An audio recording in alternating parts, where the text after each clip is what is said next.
Queridos irmãos e filhos em Cristo, presentes nessa igreja, também os que nos acompanham em suas casas, pelas nossas redes sociais. Este é o 5º domingo da Páscoa, o domingo do amor supremo. Hoje a igreja proclama o capítulo 13 do Evangelho de João, versículos 31 em diante. E este relato do capítulo 13 retrata o acontecimento da ceia, da última ceia lá na Quinta-feira Santa. Nós, há 5 semanas, vivíamos a Semana Santa. Nós acompanhamos todos os passos de Jesus, a sua paixão, seu sofrimento, também sua morte, depois no 3º dia sua ressurreição. Nos domingos seguintes à Páscoa, a igreja nos mostrou as aparições do ressuscitado. Na semana passada, contemplamos o ressuscitado como bom pastor. E hoje acontece algo muito curioso. A igreja volta para a Quinta-feira Santa. O relato do Evangelho, como acabei de dizer, se passou na Quinta-feira Santa, naquela ceia derradeira. A liturgia lê o versículo 31 em diante. Se você pegar na sua casa o capítulo 13 de João, você vai ver aquele contexto que Jesus, junto dos apóstolos, vão para o cenáculo, aquele lugar onde eles celebraram a ceia, tomam a ceia, Jesus veste o avental, lava os pés dos apóstolos, depois Judas, possuído pelo diabo, sai do cenáculo desesperado. E aí é o evangelho de hoje. Não parece um pouco contraditório, né? Uai, Jesus já ressuscitou e agora a igreja volta para a Quinta-feira Santa. Mas é tudo proposital. Hoje, no fundo, a igreja nos abre o testamento de Cristo. Naquela ceia, naquela quinta-feira, Jesus entrega um testamento para os seus apóstolos. O que é um testamento? Testamento é um documento por meio do qual uma pessoa elenca todos os seus bens e ela destina aqueles bens a alguém. Não é isso, testamento? Naquela Quinta-feira Santa, Jesus entrega este documento, digamos assim, entre aspas, aos seus apóstolos. E hoje a igreja abre esse testamento e o revela, o mostra para todos aqueles que pertencem, que fazem parte, que congregam a igreja. E de fato, um testamento ele é revelado, lido, aberto, quando? Quando a pessoa, depois que a pessoa morre. Por isso que vivemos a Semana Santa, a paixão, a ressurreição. E é no 5º domingo, de maneira pedagógica, que a igreja nos mostra esse testamento. E Jesus nos deixou um bem supremo. Não é bem material. Aliás, muitos de nós, se formos escrever testamento, a gente vai deixar dívida para os filhos, né? E não bens, não é verdade? Qual é o bem supremo, que não é um bem material, que Jesus deixou como testamento e hoje a igreja nos mostra? Qual é esse bem? Quem chuta? O amor. Ai, padre, tanta coisa melhor que amor. Uns dólares, né? Uns euros na conta bancária, né? Muito melhor que amor, não é? Você que pensa. Porque quando você morrer, o caixão tem gaveta. A única coisa que você deverá levar é uma alma encharcada de caridade suprema. Quando fala caridade, é sinônimo de amor. Quando nós morremos, imediatamente acontece o juízo particular. Isso é doutrina da igreja. Cristo aparece. Morreu, viu Jesus na hora. E Jesus não vai perguntar nada. Ai, quantos carros 0 quilômetros você deixou lá, né? Como estava sua sogra, seus filhos, e não vai perguntar nada disso. Qual é o critério do juízo? A caridade. Se a alma tiver caridade, amor, nós herdaremos o céu na eternidade.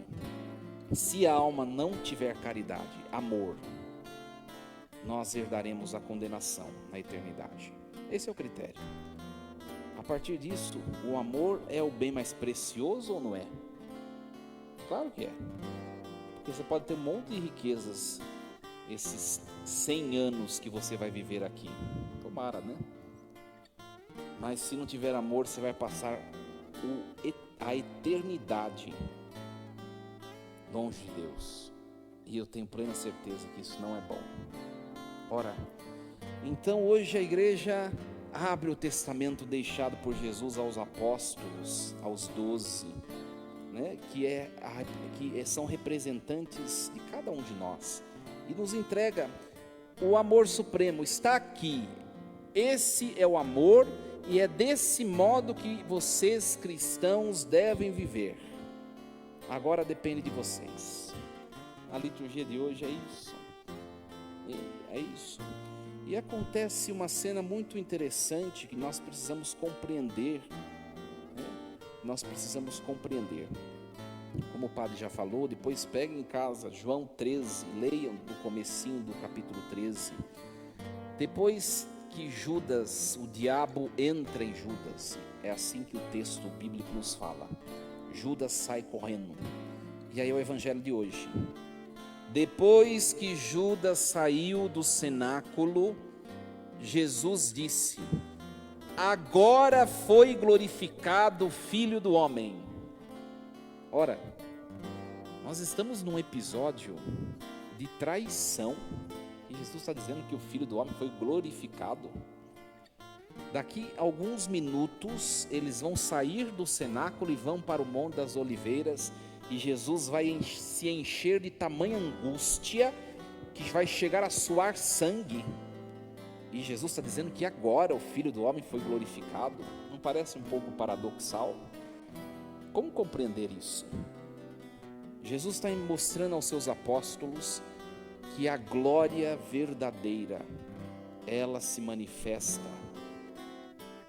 não somente nas consolações, nas realizações da vida, nas conquistas, mas ela acontece sobretudo no momento de provação.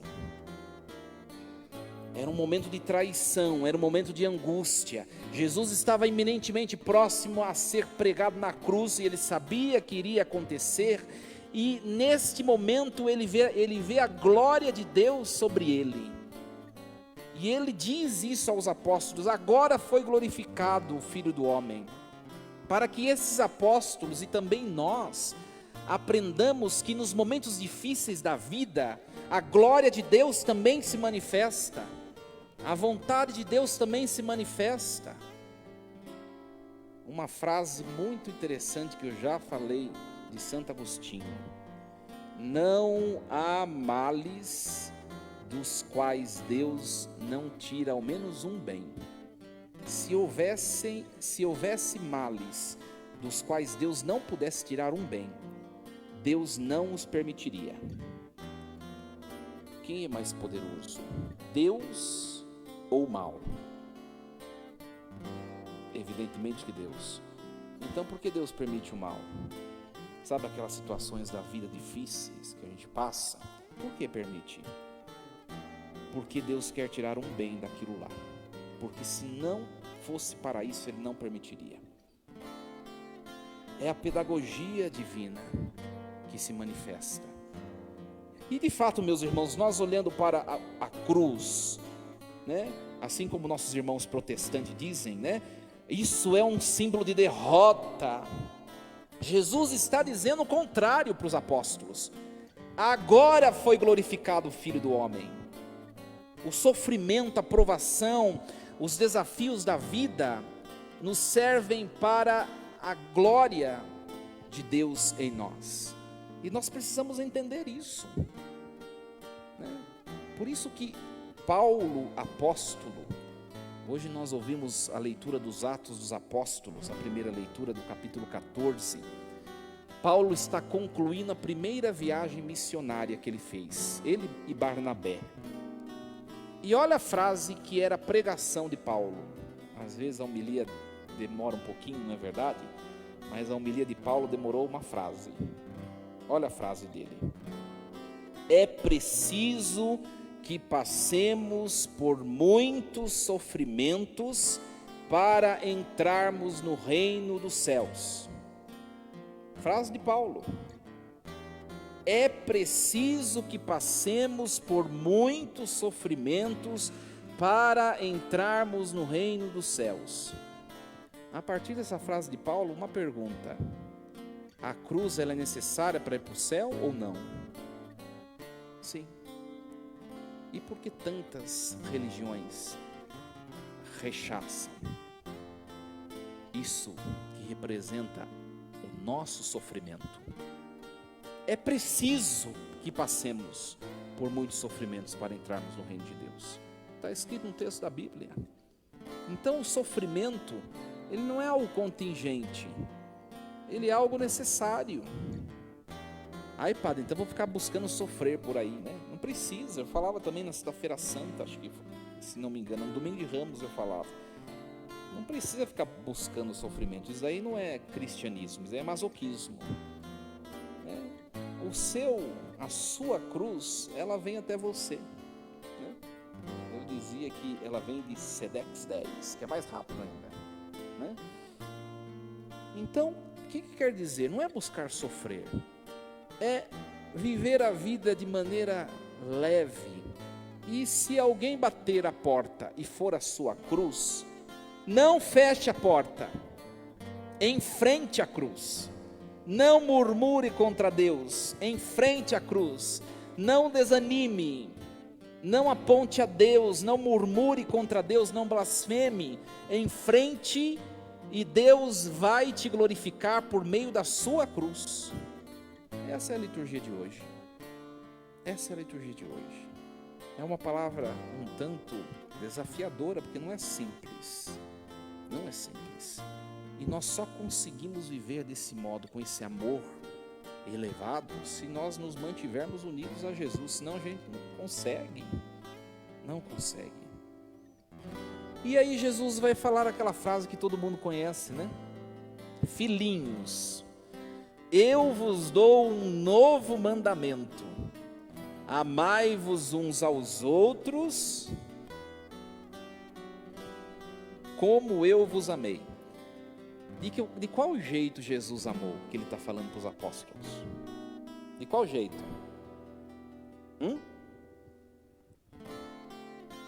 Muitos dizem a cruz, não é verdade? Mas quando ele falou isso, ele não tinha sido pregado na cruz ainda. E o verbo está no passado. Amai-vos uns aos outros como eu vos amei. Não tinha acontecido a cruz ainda.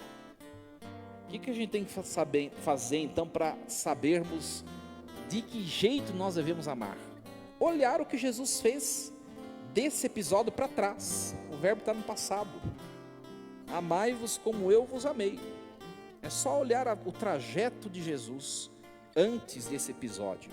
É evidente que o amor supremo, a entrega, o ápice da entrega de Cristo para aqueles que são seus discípulos vai ser a cruz, a maior prova de amor.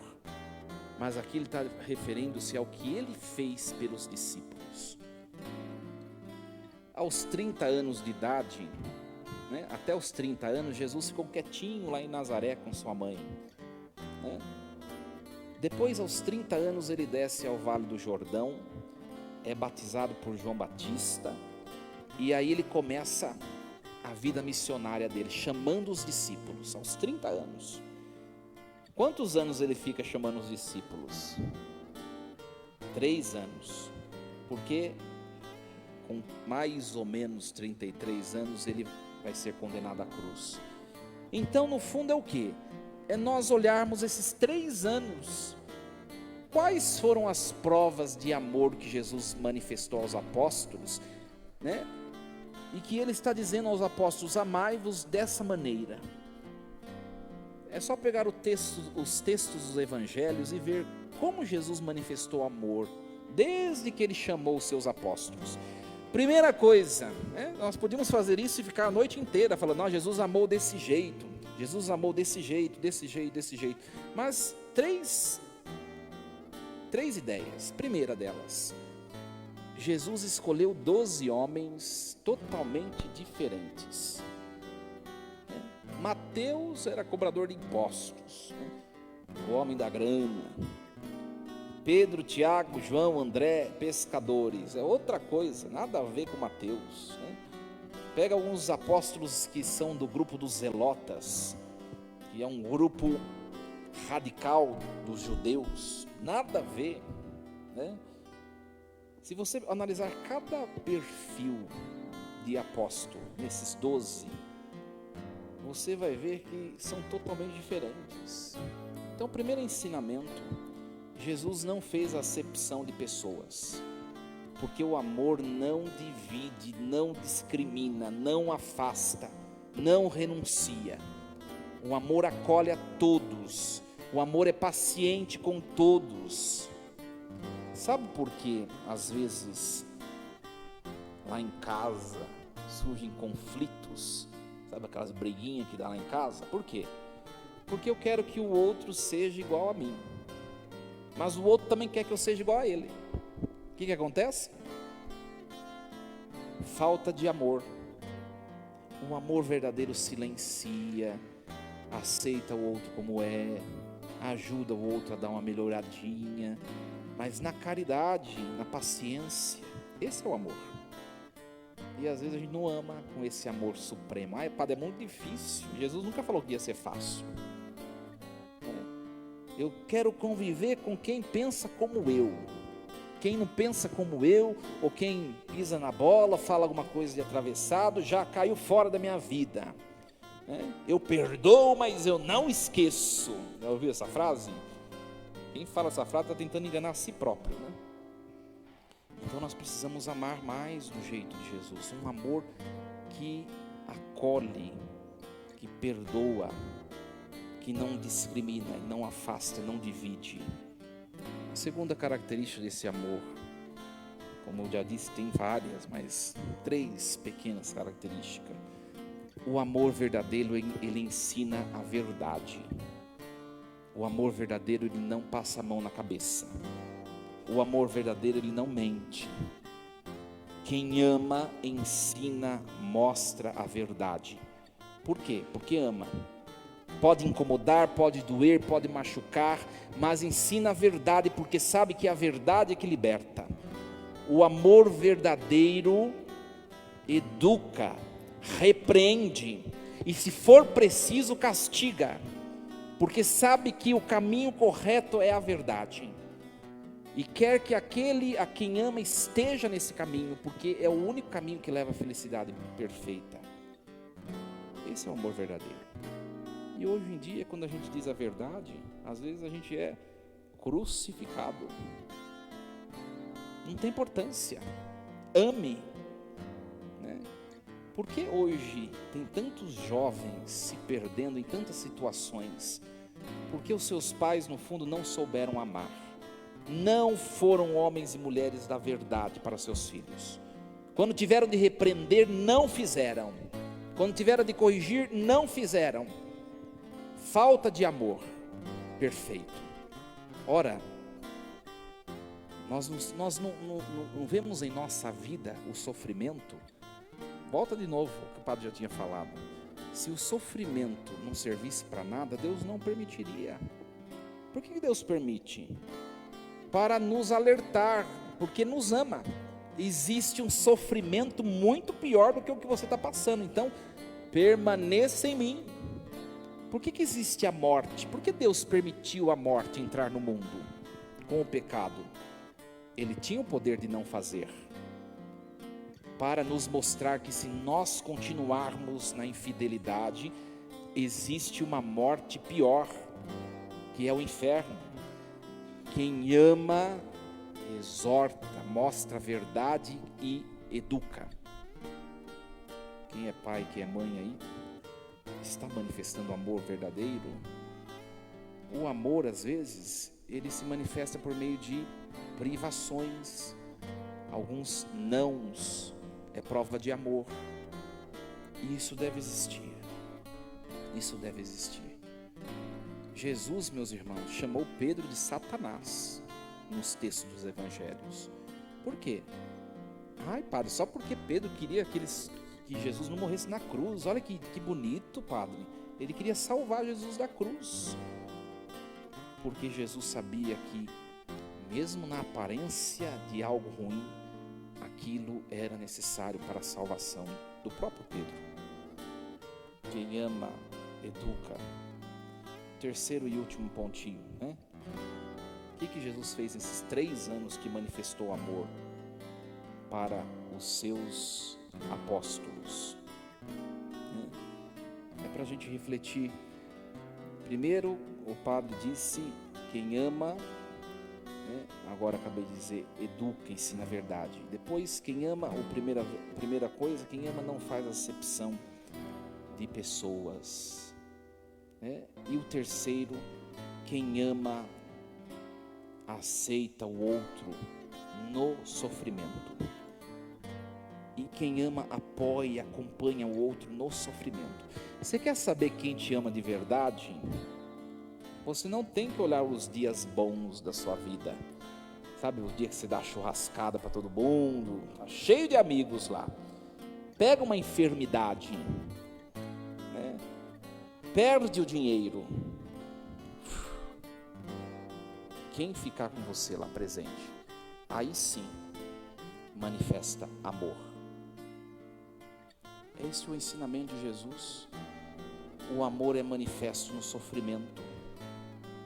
O amor é manifesto no sofrer. Que nós aprendamos isso. Não é uma lição muito fácil, porque o mundo ensina o contrário. Mas esta é a lição de Jesus. Esse é o amor que Jesus nos entrega hoje. É um amor desafiador, mas que vale a pena nós perseguirmos para, no fim da nossa peregrinação terrestre, podermos habitar junto de Deus na morada eterna. Que Ele nos ajude e nos fortaleça. Quem quer amar desse jeito precisa ser um homem e uma mulher de oração, senão não consegue. Quer desistir, quer fugir, quer renunciar à cruz e tantas outras coisas, mas permaneçamos firmes em Jesus, que é o amor que se derrama por nós nesse altar. Assim seja. Amém.